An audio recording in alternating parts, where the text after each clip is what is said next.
This is a second seminar webinar which we're running this year. First one which we ran back in May, which touched on the smart port technology and how smart ports are being developed and evolving around those areas. We decided the second seminar webinar was going to be slightly different in context. We sort of opening up to sort of a Q&A, question and answer, to the panelists. And we've got some very good panelists joining us from around the world today. Let me introduce firstly Chris Kosmala. Chris is a managing partner with a group called Click and Connect, which are innovative technology consultants looking at business change and technology across the maritime and logistics sector. Chris has over 30 years of experience in the maritime, logistics and tech sectors. And he brings an awful lot of experience in this whole area of last mile connectivity and last mile logistics, which we will be touching on during this session. Welcome, Chris. Chris is actually in Hamburg at the moment, so thank you for joining us, Chris. I'll then move on to our good friend Derek Maggs. Derek is managing director of his own consulting company. He's been in the transportation side for 35 years and based out in Singapore. Derek has held quite a few senior roles within IBM Global Services and SAP, looking purely at the maritime, logistics and technology sectors. He's helped quite a few number of shipping lines and ports look at their transformation plans and implementing complex ERP systems across the globe. And Derek's experience goes into real operations and hands-on. He's the guy that gets involved at the gritty end of the business. So welcome, Derek. And as I say, he's in Singapore at the moment. And thirdly, we have Sailesh Rathod, who's based out in Pune, India. Sailesh is the Vice President and Principal Head for Tech Mahindra's Transportation and Hospitality Division. Sailesh brings over 35, nearly 40 years of experience in this area of maritime tech and systems integration. Tech Mahindra is one of the world's leading systems integrators based out in Pune with headquarters there, but global footprint. And Sailesh has worked on multiple projects, complex with regards to integration, technology, ports and shipping lines around the world. So welcome, Sailesh. Sailesh will be, adding his value add to this conversation. And lastly, we have Rajesh Kumar, who is a serial entrepreneur. Rajesh is based in Bangalore, India. Rajesh has set up a number of different companies over the last few years and successfully sold those. And he's now the co-founder for the last 8 years plus. He's the co-founder and chief executive of CMB Tech, which is an innovative technology company looking at AI and machine learning across the port and logistics sectors. And Rajesh will be touching on some of those areas today as to the way technology is driving and helping transform last mile logistics. So that's our panelists. We have got a series of questions and these will be open for the panelists to answer. Might direct specific question to one of them or all of them, but I'm sure they'll all add in their points of view and bring this sort of conversation into quite a useful event. So firstly, we have a question which has been sort of delivered, and it's more to do with the importance of last mile logistics. Port and terminal operators are getting into this area, but what is the real driving force? Why are they getting involved? One of the questions that has been raised, and the high cost, it's about 41% of the overall cost of the transportation element in the last mile. So that element is being focused in on by many of the ports and terminals and shipping companies, but we'd like to hear from the panelists as to why they think that last mile logistics is important and why ports should be getting more involved in this area, and what are the transformation elements that they have to do to achieve this goal. And maybe we can pass that question over to Derek. Thank you. Hopefully you can all hear me. Just a little thumbs up on the panel. Just double check the hearing sounds working. Thank you. It's really simple. I think that we've seen the development of ports and their role in getting cargoes to and from where they're needed, and that the level of automation has been really the predominant focus. And I think it was McKinsey who coined that as ports 2.0 as people move towards automation, and more recently their 3.0 version of ports was more about trying to automate as much as possible and just having people manage as an exception. And you've got ports like Yangshan who have absolutely taken that on board, and they're moving towards a port which will have perhaps 7 million TEU throughput capacity, and be as automated as one possibly can be, with the exception of perhaps twist lock management and a little bit of other stuff. So where does that lead us? It takes us into what McKinsey is saying is the port 4.0.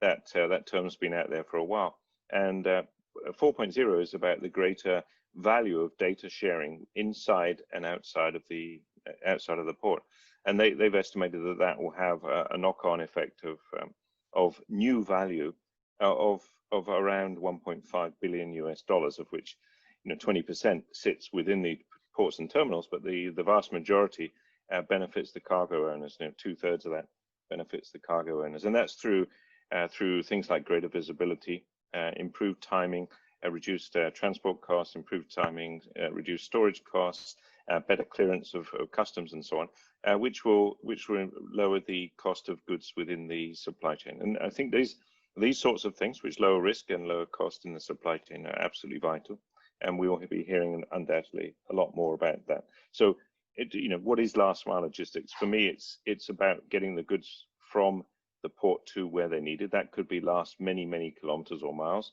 rather than just the last mile. So, unlike a parcels delivery, which is very much last few miles, this could be several miles. I mean, here in Singapore, a last mile delivery might actually be 200 kilometers up the road to somewhere in Malaysia, in a factory in Malaysia. But that's my simple perspective to start with, Richard. Thank you. And maybe Chris, have you got points to add to this? Yeah, I would view it slightly differently, I think, from Derek. His points are valid, but I think that there is another issue too in play. I think that ports have realized that they're diminishing as a value in creation of the value inside the supply chain execution. And I think way too often they found themselves as simply being parking lots for cargo, either that cargo being parked by the carriers or parked by the shippers, and essentially just being a parking lot and being this passive player. I think that rang some alarm bells in ports, and they wanted to be actually a little bit more active. That's the reason why they're getting onto this game of a last mile, or let's say port to destination game. And the second thing too is I think that was happening pre-COVID, so maybe we're not seeing we'll see the return to this.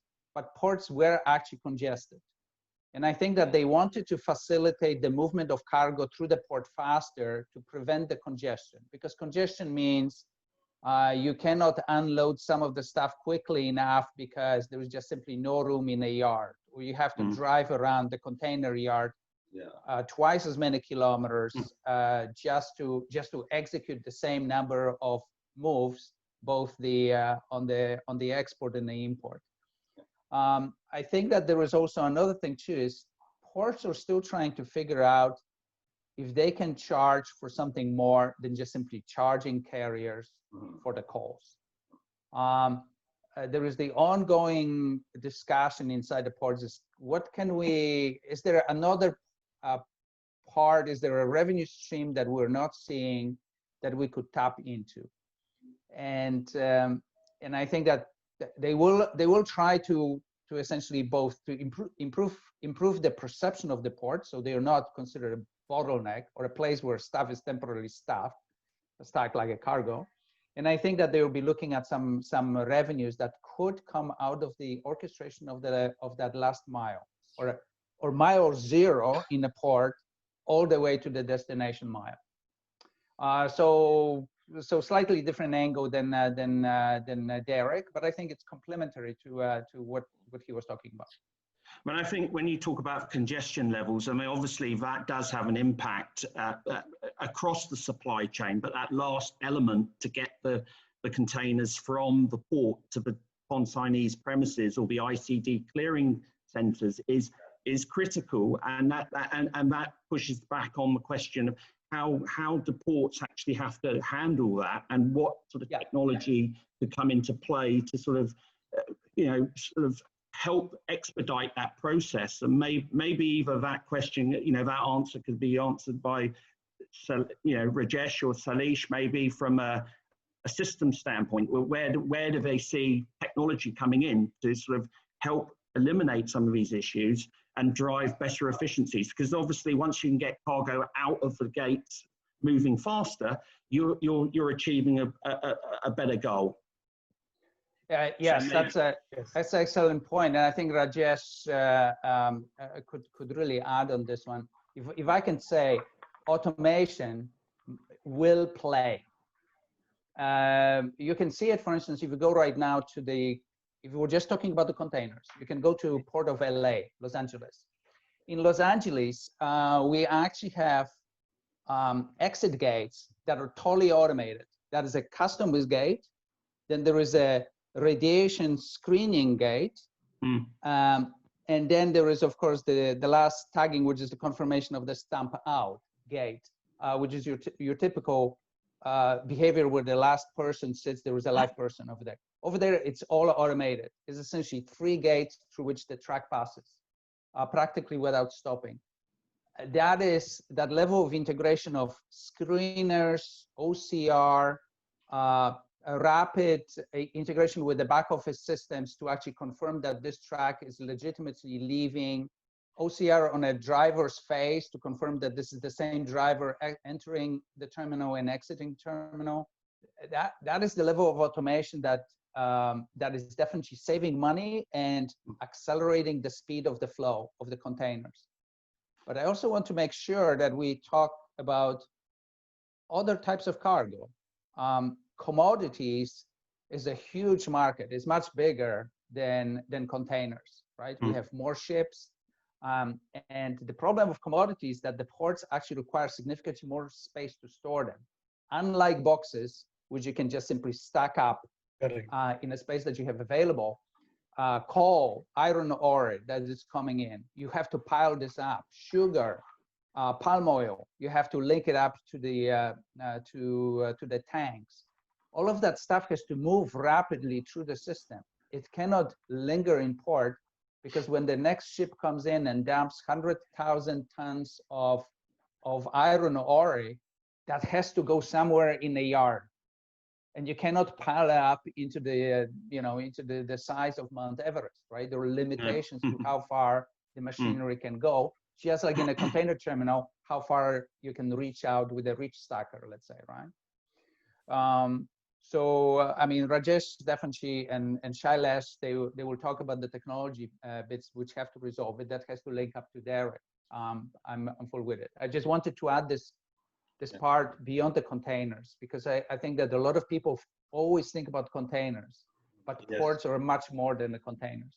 Well, yeah, I mean, the majority of the ports we've been dealing with have purely on the container side. I mean, I agree with you that other commodities should be considered, but I think our focus very much has been on containers, because that's, 80% of the world's cargo is moved by containers.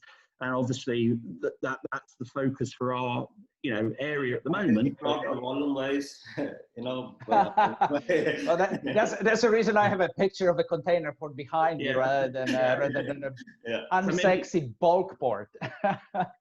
So maybe we can have Rajesh sort of discuss some of the areas that within the terminal that can help to expedite the flow of the containers to get them to their last destination point, because obviously the connectivity between the trucks and inbound transportation coming into the facilities needs to be managed in a more efficient way. And obviously, if the documentation flow and knowing where the containers are and ensuring the clearance of them, that's going to help expedite that flow and push them back into the ethos of the hinterland. Right. So maybe, Rajesh, you could touch a bit about that. Yeah. Thanks, Richard. I think Derek and Chris has put quite valid points, and we are all understand that any hinterland or an inland yard or a rail terminal is considered nowadays extension to the port. It's not like just a separate yard. So if it is considered as extension to the port, I think it's very eminent that we should have the standardization of information at least, and digitization of information, because if you see, there are so many stakeholders, and right now how it works, they all exchange paper, while to exchange information, or they deploy some kind of human resource to know that what is happening on the cargo, what is the next step, how the clearance is happening and things like that. So I think digitization of information is very important, because unless you do that, the two systems cannot talk when the volume of information is so huge, right? And it cannot be relied upon. So the standardization and digitization of information is very important. And like Chris rightly said, that all these ports, they are looking inland yard as a next revenue source. That probably who is going to take that that piece of pie. So whether that is taken by somebody else or it is just covered by. I also as a port provider, they can also provide the same service, and can charge premium. So I think. Technology plays a much better role in this, to connect these two units as one, because though these two units are miles apart and they have to function as one unit, the flow of information, the flow of all the processes what is happening at one node should be, should be intimated to the other node. Okay, so these are the process that is completed, so that other node can start from there on and have some kind of plan in place, that on the prediction of cargo coming to them, and then further clearing them. So it's very important that all this, though they are separate, they act as one unit. And so let's agree that data is the common element which ties all the processes together.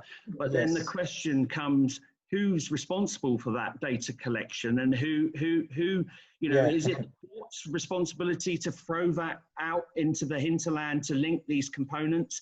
We're seeing the likes of IBM and Maersk driving their blockchain initiatives.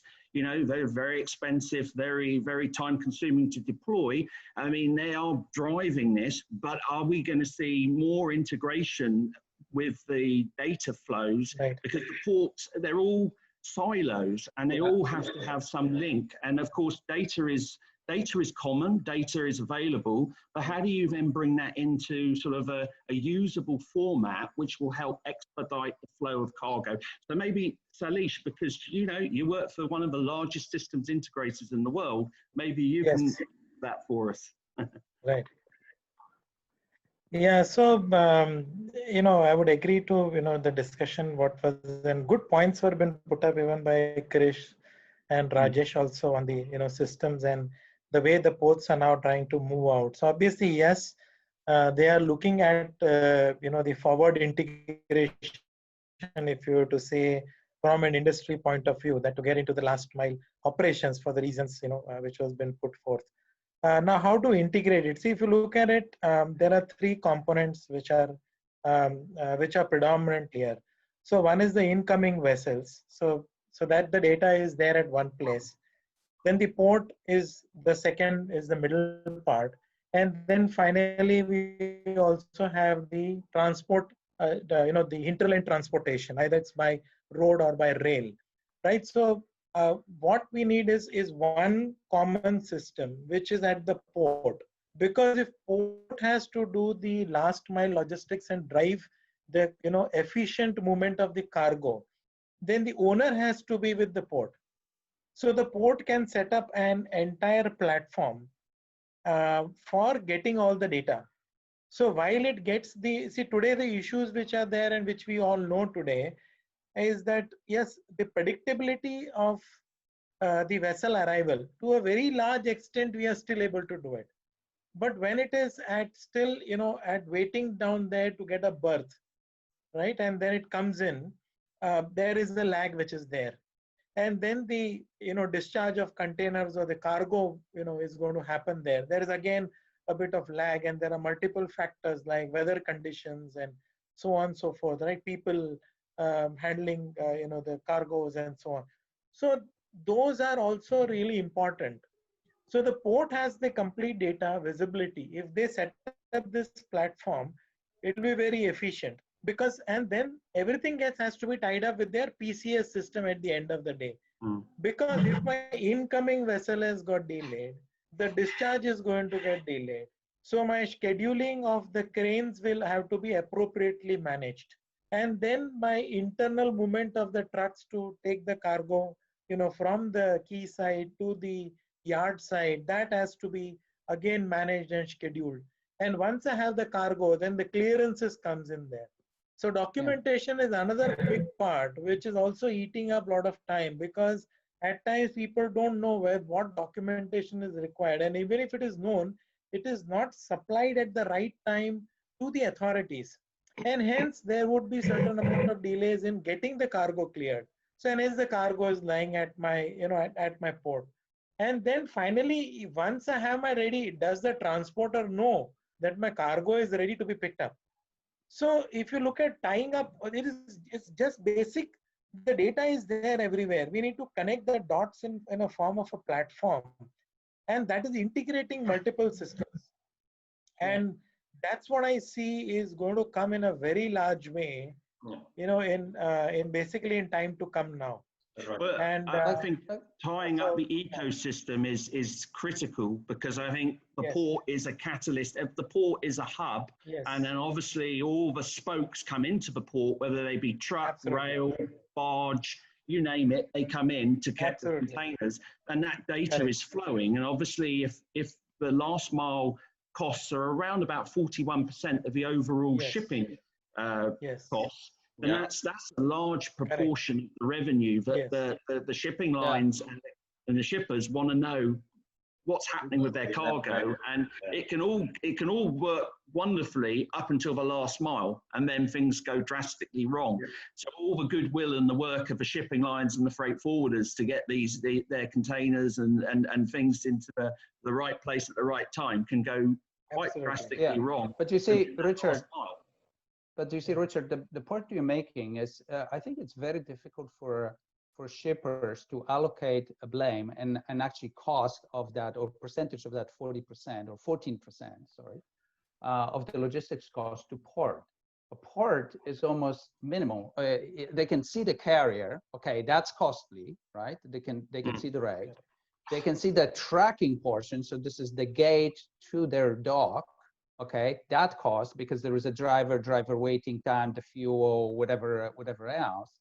But the port somehow is escaping them. They really don't know what is the percentage of the cost that can be simply say, hey, you're costing me that much. If you are more efficient, you're attacking 3% of my cost of that 14%, let's say, right? Or whatever. So I think this is one problem. Now we're talking about data, and I think that's also important thing too. It was a good point that Shailesh was making and you were making. But think about this: how do we track cargo right now that it's coming into the port? Besides a few containers that carry trackers, okay, you're talking AIS. You're talking a vessel, right? A vessel coming in with, well, let's say 15,000 containers, right? Then we loaded on intermodal. How do we track that cargo now? Okay, if there is no tracker, or like, something like TrackSense or Next4 or Verify on the container, suddenly we lose visibility because there is no AIS on a rail car. Yeah. Plus, Well, we actually don't know which container was married to which rail car. I mean, we're So seeing more that goes tracking away. on reefer boxes and high value containers with the cargo being, you know, food, produce, or very high value commodities. They're starting to, shippers are starting to insist that RFID tags or smart tags are fitted to the containers. But what standards? I mean, this is a whole separate, you know, discussion area. Yeah. But I mean, it is valid to the point of, you know, getting that. But if I'm to integrate this data, if you're asking me to build integration to the data, and Shailesh and Rajesh can confirm it, it's hugely costly to build multiple interfaces to multiple sources of data just to achieve kind of, you know, unmeasurable benefit. Yeah, give me 2 streams, I subscribe to them, and off we go. Yeah. Ask me to build 60 interfaces, and I say, well, I just might swallow the 40% of my logistics cost because my IT cost could actually blow my budgets out of the water. I think Chris, that's where the standardization comes into picture. That, you know, obviously, Silas also talked about PCS, which is a port community system. When that decides, you know, that certain standardization of the data, that this is how it should be. Obviously, you know, it requires some API integration. And Richard in the beginning said, like, who has this onus? I would say, you know, let's not put this onus on anybody. You know, let's say that let's try to talk about a kind of a barter system of information, you know, right, where, because one port is not just serving to one inland yard or one rail yard, it is serving to maybe 50 rail yards or 50 inland yards, you know, inside. And probably 4 or 5 belongs to them, which they directly would be managing, and there they can have their own customized application or integration thing in place. But what about the rest of them, rest of other yards? So I think there is there could be a kind of barter system that I give you this information for your better operation, you give me this information for my better operation, you know, something of that sort. And people are trying that. Actually, I've seen it happening at some places where people are trying, like, you know, you give me the ETA of your container, I'll give you ETA of my container. That way you can do the advanced planning, I can do the advanced planning, and things like that. So I think its onus is on the community itself, you know, that if they want to flourish, you know, they should work hand in hand with each other and try to help each other. I think Derek can talk about this, right? Because this is the trade lanes concept, right? In trade lanes, the trade lanes belongs to the carriers, but a port can actually be a member of trade lanes. And they don't have to pay for that membership. They actually need to only pay in data. So Derek can confirm actually that bartering works. But I think I'm more with your original point, Rajesh and Shailesh, is the integration on the platform. So let me just give you a sci-fi example. Comes a reefer container, right? So if it's one from the big guys, it has a TrackSense device on it. That is much more than an RFID tag. That is actually intelligent IoT worth about 250 euro, right? Now, you want to make sure that that container, as quickly as possible, clears the quarantine, check, and gets to the driver who picks it up, plugs it into the generator, and we continue the journey, right? So why is the TrackSense not talking to some platform which then issues a PIN for the pickup to the truck driver, so he enters terminal on a pre-allocated time to this, which is also done by the appointing system, and then the PIN transfer also guides the tracker directly to the location of the reefer at the plugin. So this is, the handoffs are actually very efficient with that technology. Now, why is it that these devices, the PIN issuance systems, the synchronization platform, the delivery management, which links up with the rail car or with the tracking tracking device on the tractor and trailer, Yes. Why is it not talking out of the box? So the integrator just simply comes in and enables the interfaces rather than builds them. Correct. Because that's a big thing. It's, you know, it wastes us a lot of time, but we're unable to undertake it, even though it would save us tremendous amount of money and time over a longer period. The ROI is very clear. See, but in the right, absolutely, Chris. Yeah. So what we can do, Chris, is you know, so there is a solution to this also. Is that see, first of all, the data has not been getting shared with all these parties, and that's primarily is because of trust, because it is my data, and it is my container data, and it is my transporter data to where it is going. I don't want to share it with the larger community. So that is one issue which is always there, and hence the sharing doesn't happen. But if we build this platform, a very simple way, if you look at it, and then all the data comes in there, and then it is, you know, monetized. So today, if I want to use the transporters data, I have to monetize. I have to pay some subscription to the platform, and then I will be able to get access to the data, and that data would be only that what the transporter wants them to see. So then he is not diverging with the full information, but they will only diverge with the information which is just supposed to be knowing to carry out that piece of transaction. I think then this might work. That's what I think. But you're talking monetization, and I know that this moment all of the radars out there amongst people are going up, saying, "Wow, I have to pay yet for something else." And you know, I always think about this concept of streams, right? Like Facebook, right? Facebook just simply sends the continuous stream of stuff, and you just subscribe to it, and you pick up stuff that is being, well, in case of Facebook, is curated to you. But in case of this system, you just simply subscribe to the stream and saying, give me only information that relates to that. And you have a token which actually gives you access to that private information, because that is your stream related to your cargo of your 1,000 containers that are flowing through the port, right? How to monetize it? I think that, you know, I think you all agree that ports, if ports were to play in last mile, they have to rethink their business model.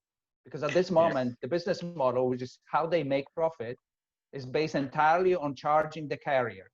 They charge the carrier for preferential window and for the time in port, right? And the carrier in exchange promises them minimum volume per every call of the vessel, right?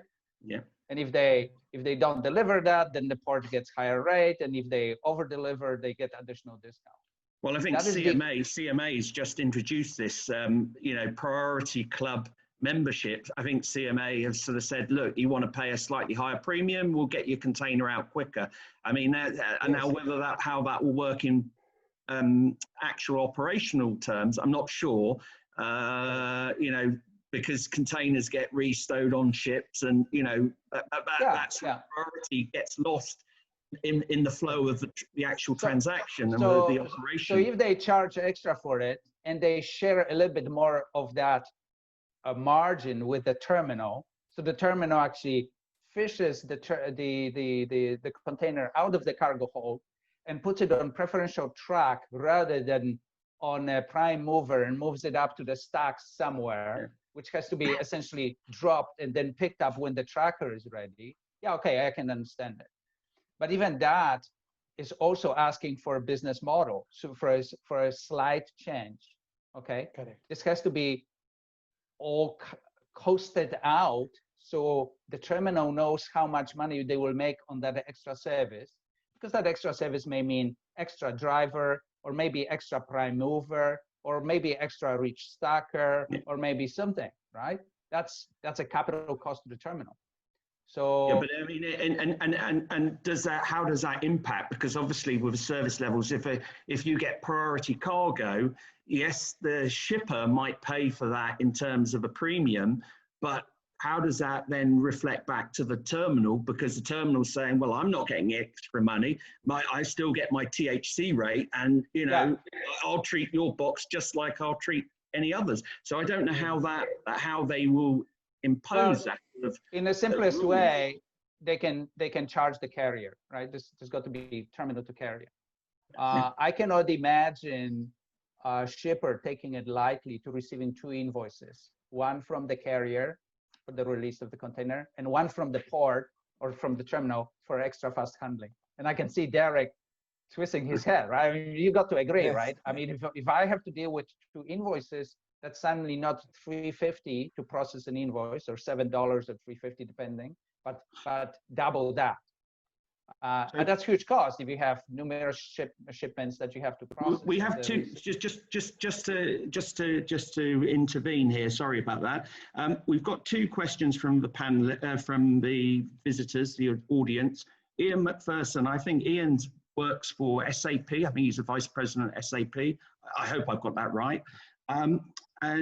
His question is: last mile delivery as part of the port services makes sense for FCL, albeit the local 3PLs and freight forwarders won't like it. But do you think they will look to provide these last mile services for LCL as well, but adds quite a bit of complexity to their operations? Who wants to answer that one? Derek? Well, I'll have a quick start, but we've already seen these models being used, and I think they're broadly speaking 2 types of business model that we've seen so far. One is you can rent some of your space. If you have the space, you can rent the space, and you can provide just a facility where the 3PLs and forwarders can actually do the unstuffing, restuffing, and handle the LCL cargo and value-added services. In Asia, we have quite a few ports that don't have the space, and so that model's more difficult. But if you're going to give over the space, these are value-added services that can drive new revenues, especially if you can manage your space better with some of the technologies that we've been talking about. So that's one model. The second model is do it yourself, which I think we'll see in places where perhaps there's a greenfield ports, or they've built for that space, or they already have a very efficient throughput of FCL cargo that allows them to allocate a resto space. And that's probably better for the ports that have local delivery or multimodal connections for either just the LCL containers or also some of the more general cargoes that are going to be split. So they already have that kind of approach. Chris, I would say I agree with Derek on this one. LCL, you need to open the container, you need to sort out the packages. I would say that's a big ask for a port which is efficiently organized around shifts of employees who come in and move containers in, out on a 6-hour shift. The staffing, restaffing of the containers, I think that's a more expensive proposition, and I'm not sure a lot of ports will be willing to hire those extra hands and pay for that service. Now, I did notice that Port of Singapore is doing that with lamb. So Singapore Airlines flies lamb from New Zealand to Singapore. SATS unloads the containers, but they're ULDs, right? So they're smaller containers that go into plane. They transport by road as quickly as possible by refrigerated trucks to the port facility, and in port facility, employees of PSA restaff it into larger containers. So now it goes on a ship. That's the lamb express to Europe. And the beauty of this is it's not frozen lamb, right? This is chilled lamb. And that operation of air plus sea still allows the buyer to pick it up as a chilled lamb, which attracts significantly higher margin than a frozen. Real high premium, Super high premium. And I was just listening to Trieste doing something similar on incoming, so where they actually invested in 2 dry ports, one 20 kilometers from Trieste and another one 60 kilometers out of Trieste. And they are thinking of doing this LCL or the deconsole of SCL into LCL and organization of the trucks at these dry ports, because you want to prevent congestion of the smaller trucks inside the port. That is a pandemonium inside the inner city port like Trieste, where you're smack in the middle. You don't want little vans cruising around your terminal, right? You really want to evacuate the full FCL, the full container, and then deal with that deconsole somewhere else. Yeah. And whether you're gonna steal that service from LSP, from a logistics provider or freight forwarder, that is your choice for the port. But that's a new facility, new type of automation, and new type of people, right? So that is all costing money. There is an investment that maybe not all ports and port authorities were imagining this in the past. But I think that the ports themselves have to develop new mousetraps to keep the carriers coming, because the carriers are very fickle today. I have to say that. Their assets are very fluid, and they can pick and choose where they want to take their cargo and their containers and their ships. You know, obviously the shipper drives certain aspects of it, but where their port calls come in, that's where, you know, has a big impact to the port. So the ports tying in these new value-added services obviously brings additional value, and it could attract new cargo. So it's all to try and keep the carrier from leaving them, because you know, 25-year tie-ins, financial tie-ins, the ports have to make when they invest in a port or a terminal, you know, minimum 25 years, and that's a lot of fixed assets there. Whereas, you know, they can't move. They don't have the ability to move their services, whereas the carriers can come and go. So I think building in that sort of hinterland logistics ethos, I think that's going to keep the carriers coming in, because if you can have that better stream of traffic flow to the major conurbations, then you're going to keep those carriers coming in, and the shippers want to use you because they'll find it at market. You know, their cost of shipments are going to come down, maybe. So I mean, I think there's quite a few areas here we've touched on. There is a question coming from Christian Schultz, and they're asking, isn't data security even a bigger concern where the data is monetized, e.g. if somebody hacks into data pool and either retrieves or manipulates it? Who wants to answer that one? I think maybe Shailesh or Derek. Yeah, Shailesh, yes, data security is, yeah, Derek, sorry, you want to go ahead? Yeah, please. No, Shailesh, please, you've not spoken for a while. Okay, sure, thanks. So yes, data security is been a concern, and that's growing because it's just not the last mile which we're talking about. Yes, that is there. But today, if you look at ports today are investing heavily into IoT technologies, and all of them are giving off data, and that is getting shared across, you know, on the network, and anybody can hack in and then get it down. So that's where you need a lot of those cyber security is going to play a very major role now as we move along, because we are talking today of a private, earlier it used to be a private Wi-Fi based network, but gradually when we're trying to move into LTE and 5G services, which is now getting piloted in a lot of ports today. Oh. Like I know Singapore city is all, a lot of things in the 5G today. Correct. If you look at Hamburg, you know, it's trying to do some pilots. Rotterdam is already doing some pilots, and so on. So that is going to expose your data to a larger, that's always a threat. And that's where we can, you know, handle that threat in a way that with the help of the right security stuff which will be required there. And that will have to be very carefully articulated and designed based on the data and the, you know, to what extent is the stakeholders coming in and using the data.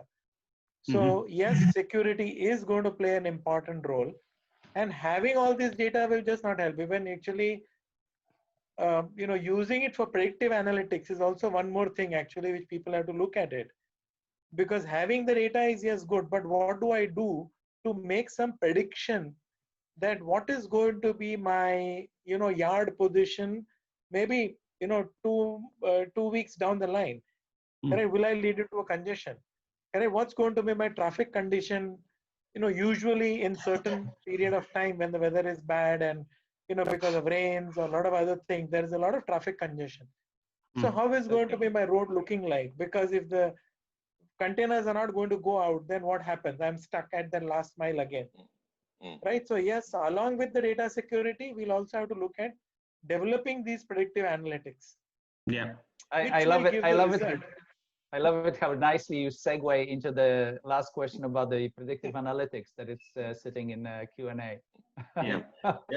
So I think it adds to that, that how predictive analysis for supply chain and logistic with AI is gaining prominence among the large global manufacturers. Absolutely. Yeah, absolutely. So they would be like part of importers and exporters, right? And when we talk about last mile extension of ports, nearby to your next door, there is a yard where, which caters to all your needs. There is always, kind of, it's an extension like, where, for example, like, you want to have a just-in-time inventory, for example, for a manufacturing plant, and you just want, not much of the cargo. You want to cut down on your warehousing cost. And if you want to cut on the warehousing cost, you need to have the predictability inbuilt in the supply chain, that you know exactly that when your cargo is arriving. Based on that, your manufacturing should not. Otherwise, what would happen? That you will pile up your stock without understanding, probably, if we have that reliability on the supply chain, probably would not pile up that kind of stock and can save on the warehousing cost. And yes, there is people who are doing, they are analyzing the data, like historical data, and coming out with nice algorithm in terms of, what kind of cargo moved in what period of time faster, in what period of time slower. Like maybe the same cargo moves in the month of January faster, in the month of June slower. Same importer importing two different kind of cargo, he clears one cargo faster, another cargo slower. So all this data, I think, playing a major role. And obviously, if you want to gain the advantage of it, you have to rely upon sharing it. You have to rely upon that, there is enough security inbuilt, at least share with the right set of service providers, or at least at this point of time, the onus goes to the port and the infrastructure who are sharing this data, that to inbuild such security system. Because unless you share the information, and unless you, shake hand with the other guy, it's not, we'll be doing the business the same way we had been doing in past. If you have to improve, we have to break some ice and move ahead. So Rajesh and Richard, with your permission, let me add to this specifics, right? Because I think this question is very specific. Is there a usage of these?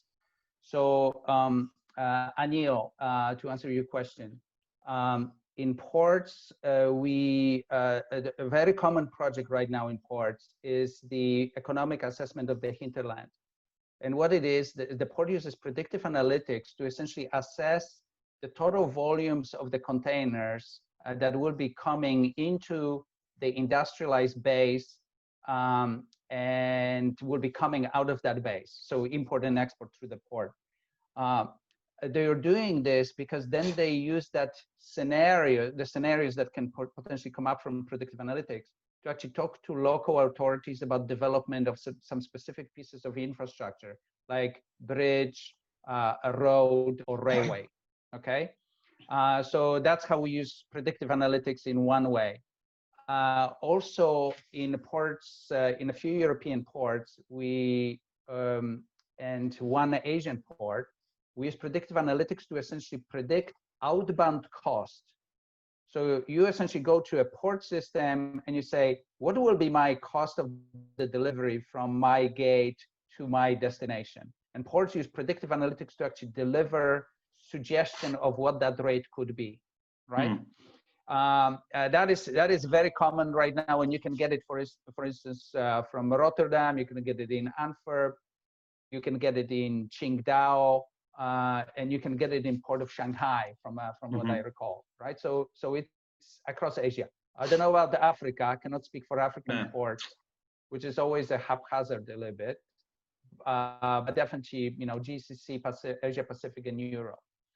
I think that raises a very pertinent question related to the developing markets, the African, South American, some of these markets are still in the development phases, some are more developed than others, but it does raise the question about last mile logistics when you start looking at some of the ports in Africa, the developing markets there.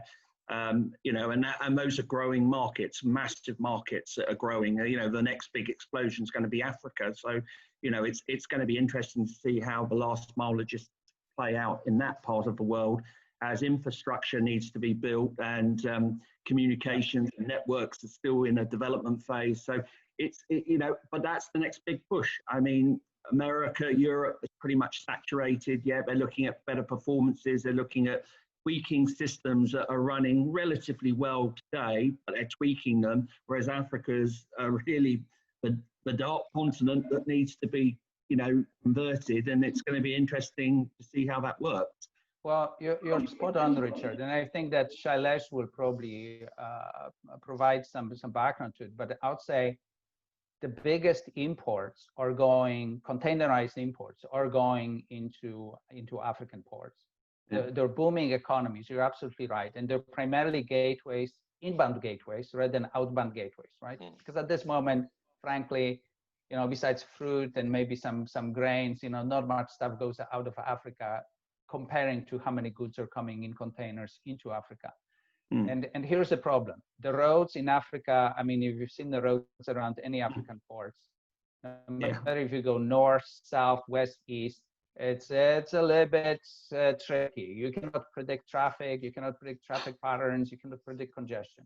Railways is a huge problem because most of the railways in Africa were built by colonial powers. They are essentially they were built to export resources, natural resources, out of the continent. So they are only built essentially mining regions to the ports, to the bulk ports. It's terrible, right? So, and nobody spent any time changing that situation, right? Not the World Bank, not the IMF, and neither those colonial powers who just simply wash their hands away and walk away, right? So intermodal has to be improved to actually stop serving export of natural resources and made into intermodal network to actually effectively evacuate containerized cargo if we want to avoid road congestions, which are typical of every African port I've seen. So fully agreed with you, Richard. And I think Shailesh, I don't know how much Tech Mahindra is doing work in Africa, but it's a land of opportunity when it comes to synchronizing port and the last mile, because the challenges are much, much bigger. Yes, I absolutely agree, Chris, to what you say is, yes, Africa is a region which is now growing, and now a lot of ports are going in for modernization. So they are looking at smart technologies now on, things like where is the location of my container on the yard, right? And even they're trying to upgrade their network facility. So they have been using some old predominant, technology which was existing for data transfer, which is very limited bandwidth, because that was the best which was available when that port was there. And then but now with the telecom, changing sphere in the telecom side, correct? Now with more bandwidth coming in, that's where now they're trying to move towards smart ports. And we are seeing a lot of investment happening in Africa today. And, in fact, we are also responding to a few of the, proposals which have come from there. They're large ones, again, on smart ports, all related to. So yes, they are, I would say they are definitely catching up there. And I think they are on the right trajectory, how things are going to, moving out. But I agree, of course, the roads and the rail networks is, of course, that needs a complete infrastructure development there. And a rethink and then build. Yes. I think the thinking part is really important. I think, gentlemen, we're getting close to our time limit. I'd like to just ask you all for a closing statement on what you think last mile logistics is to you and to the overall industry, and where do you think where do you think we should be heading? What is the right road for the direction? And I know that's a bit of an open-ended question, but if you can make it sweet and to the point, that would be great. So first of all, I'll throw it over to Rajesh. Yeah. Thanks, Richard, for choosing me first this time. so, so I'd like to, touch upon the last Q&A that we received from Anil, like about, he's asking about how all this data, which is being stored at different silos in this whole port yard ecosystem, how they would be connected, is there something to connect them? And finally, he's asking, which is, is MS Excel is going to become obsolete? So yeah, that's something, a dream for an automation company to, look at, that people move from entering information in Excel sheet and relying upon that and relying upon the formula in that to automation system, right? Which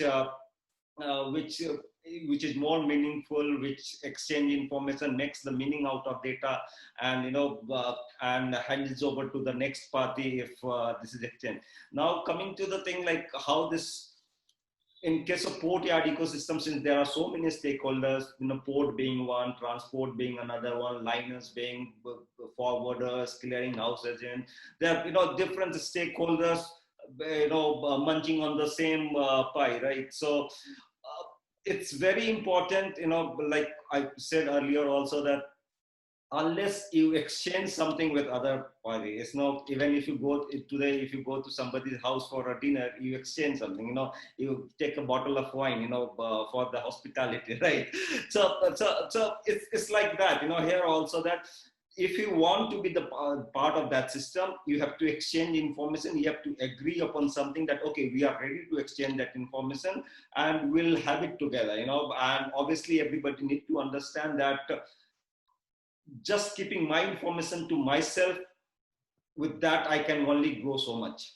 If I have to grow much, you have to become more optimized. I have to do some kind of bartering of information that I exchange with my. So to summarize, you believe that the openness of data should be shared. We should be a bit more like a communist society where we just, everybody has, it's a free for all. Everybody has access to everything. We should share alike.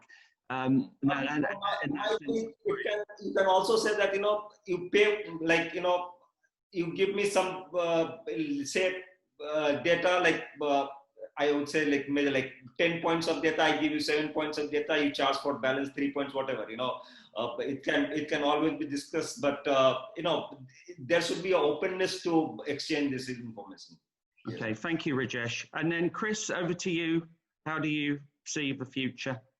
So I think that at this moment, with the current thinking on data, on automation, and on integration, we have reached the end of the improvement path. There is no more improvement that can be done in the last mile.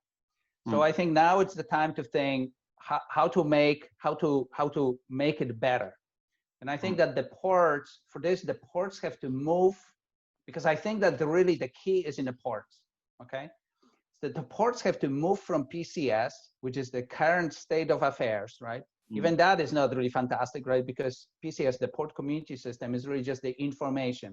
The ship is coming in, and the time of that arrival is in PCS. Everybody can subscribe to it, Rajesh, right? So I can see the ship is in port.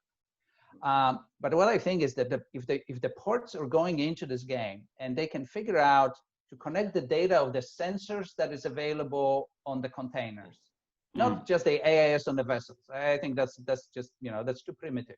But on the sensors on the individual containers, link it up with the automated container release. So essentially, there is no light between the activities of the release, right? Can then assure that this is synchronized to the delivery management optimization, which is sending the truck at the most optimal route to the customer destination, okay? All of that in a port, then we don't have to rely on multiple systems, multiple providers, multiple platforms for the shipper to actually log into it and try to optimize this last mile. Okay, so if the ports can think of this, and obviously there is a charge involved in it, so they have to rethink the business model. If they can rethink the business model, which is not oriented at the carriers, negotiating the preferential windows and volumes and number of calls and ship sizes, then I see that we can actually open up these gray areas of the last mile and squeeze the efficiency out of something that at this moment, I think it reached its maximum efficiency. Okay, you might disagree with this, but I think at this moment, every freight forwarder says, I have very smooth system. I can flow your containers in, right? As moment the ship arrives, I can get them to your door in the transit time that we agreed to. And you say, is the transit time possible to be shortened by 6 hours? Most of the freight forwarders say no, and most of the shippers says, okay, no, that's fine. So I will just live with my extra inventory. I will live with my extra time. I will live with whatever, right?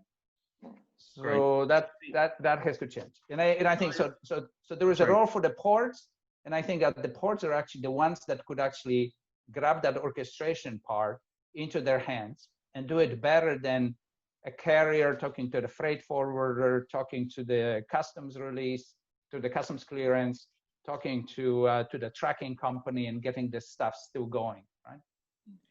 So that's my case. In summary, you're basically saying that we should, the last mile connectivity, there is a lot of stuff already being done and achieved, but what we've got to do is to fine tune it, to become a much more focused and fine tuned affair. No.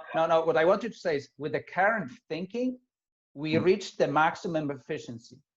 Okay. So the thinking has to dramatically change. You need to revolutionize thinking to now actually say, wait a second, this process could be actually very different, and the efficiencies could be squeezed out.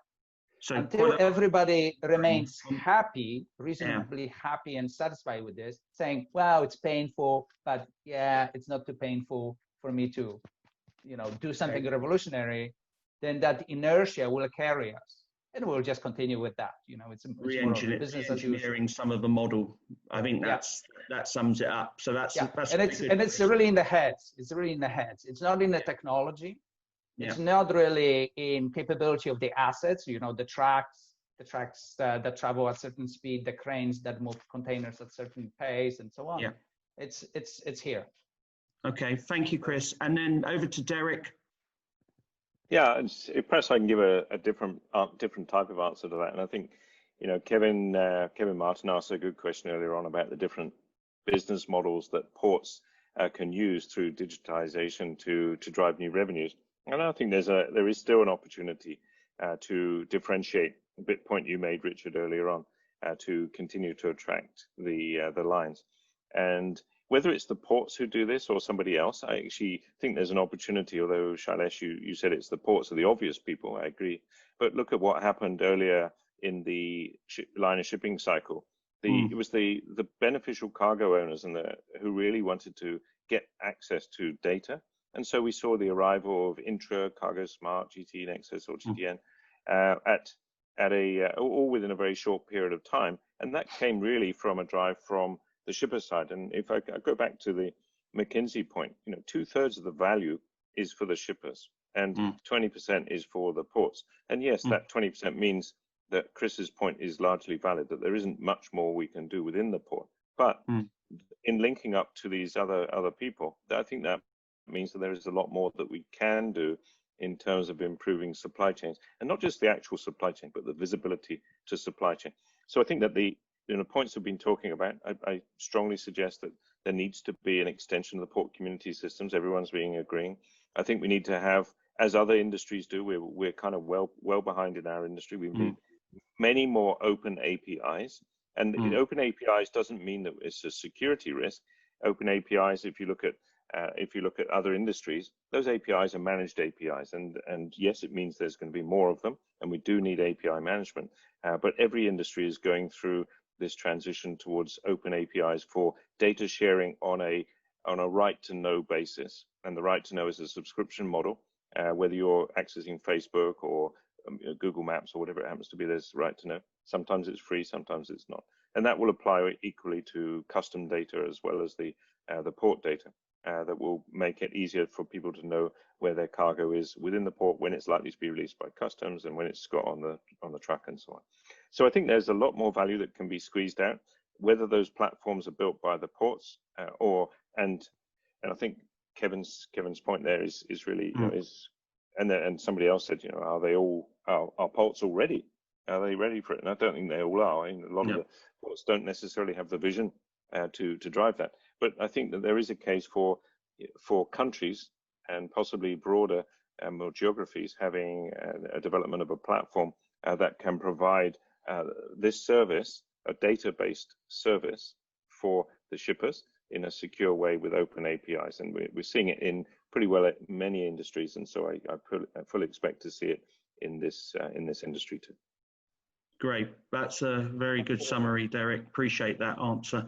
Saleesh, would you please finalize this session and give us your views? Yes, obviously, I mean, very good points did come in the last summary part from Chris, Derek, Rajesh, and, you know, things that can be done.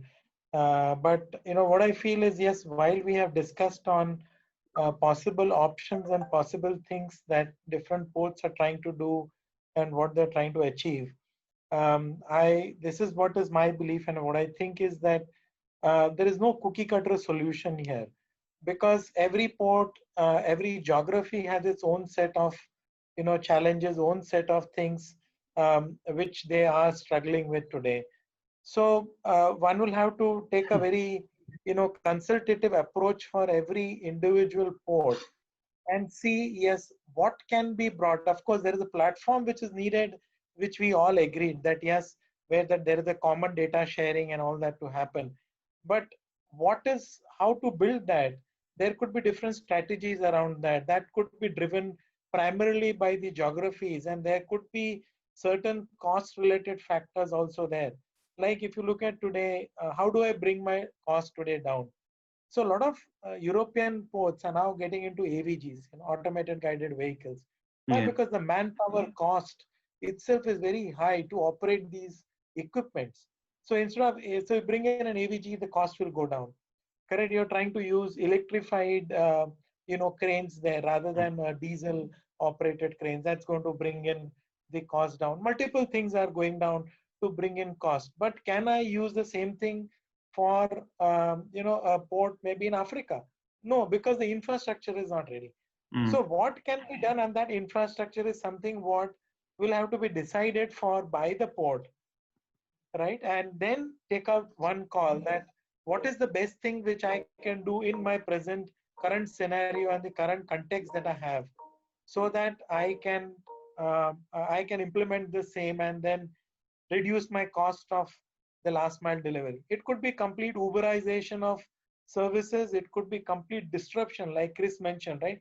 A new thing. That's a disruption which has to come in now. And again, like this is a discussion which we just had. This might sparkle of new thoughts with, you know, with all of us, plus, you know, the others who are attending this. And something, I hope in the future, something will definitely come up. But yes, people are trying to reduce the cost by using multiple technology, ways and means, giving visibility. Absolutely, yes. That's yeah. I think cost cutting is critical. I think common data platforms is a must. The open APIs, as Derek has indicated, is essential. I think the likes of a Tech Mahindra probably could build a neutral platform because of their, you know, Tech Mahindra is a bit like Switzerland in their neutrality. They're not linked to any software group. So, you know, they have that openness to sort of create that platform, that unique platform for the community to possibly latch into. I mean, and they've got no sort of connectivities with the carriers or the ports, and, you know, they provide a service, but I mean, they've got no conflicts of interest, direct conflicts of interest. So, you know, the likes of a Tech Mahindra could deliver on certain things along these lines. So we can see more of this coming, this openness, this API openness, the cost savings, the level of automation across ports and terminals is increasing. The last mile connectivity, we're sort of seeing new technologies. I mean, CMB Tech have got some tremendous stuff in this area. I mean, we've got some really clever things, and we'd like to thank the audience for joining us today. And I'd love to thank the panelists for taking their time out of their busy schedules to give us their views and share their opinions. Any questions that you might have from the audience and we haven't answered them, please can you send those in, and we will provide answers, written answers to those questions from the panelists. And all of the contact details of our panelists will be released to the audience. So if you want to make direct contact with any of them, please do.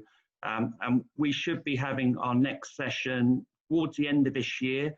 And that subject matter is not yet decided on, but I'm sure it will be something that's quite of interest to the market. So panel and audience, thank you very much for your time, and I wish you a good day or a good evening.